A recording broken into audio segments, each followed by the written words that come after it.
যারা কোনো বাধা বিপত্তির সম্মুখীন হয়নি, তাদের থেকে যারা প্রচুর বাধা অতিক্রম করে এসেছে, তাদের ক্ষমতা, আত্মবিশ্বাস কিন্তু অনেক বেশি হয়। সমস্যার সম্মুখীন হলেই কিন্তু তুমি কিন্তু একটা জায়গায় পৌঁছতে পারবে।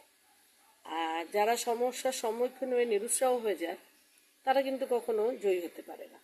আর বিজয়ীরা সবসময় সম্মুখীন হয়ে মনোবলটাকে আরো দৃঢ় করে। আর এই মনোবল যাতে নষ্ট না হয়, তার জন্য কিন্তু দরকার অধ্যবসায়।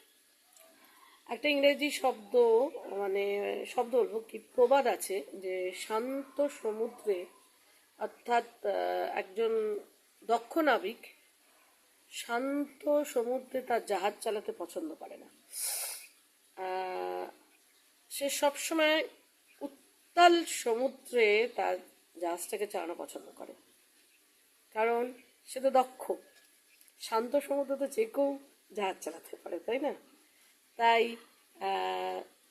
আমরা আমাদের সমস্যা থেকে পালিয়ে না গিয়ে সমস্যাটাকে ফেস করি, যাতে সেটাই বলা। আর অনেকে দেখবেন যে সমস্যায় বললেই হতাশ হয়ে যায়, আর কিছু হবে না, নিরুৎসাহ হয়ে যায়। আবার অনেকে তো নানা রকম অসম্ভব সাংঘাতিক সিদ্ধান্তও নিয়ে ফেলে।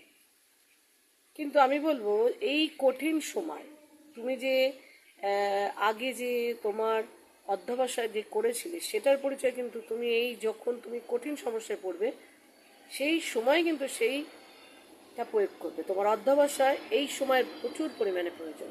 তোমার মনোবল কতটা, আর তুমি কিভাবে দাঁড়িয়ে থাকবে সেই সমস্যার সম্মুখীন, সেটাই তোমার কিন্তু এখন লক্ষ্য হবে।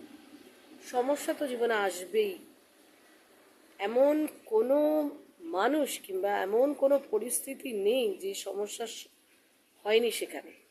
এই প্রকৃতি দেখুন না, আজকে ঠান্ডা, কালকে গরম, আজকে প্রবল বৃষ্টি তো কালকে প্রবল রোদ।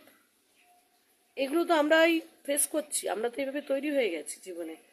যখন খুব বৃষ্টি হয় তখনও তৈরি হচ্ছে, প্রবল ঝড় হচ্ছে তখনও নিজেকে তৈরি করছি। তা তেমনি জীবনেও নানা রকম সমস্যা আসবে।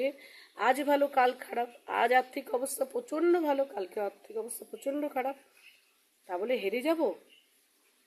হয়তো শরীরেরও তাই হতে পারে, আজ শরীর খারাপ কাল শরীর ভালো হতেই পারে, কিন্তু এই জায়গাটাকে আমাকে জয়লাভ করতে হবে। আজ হয়তো আমি অনেক কথা বলছি, আমি কিন্তু আগে এরম ছিলাম না।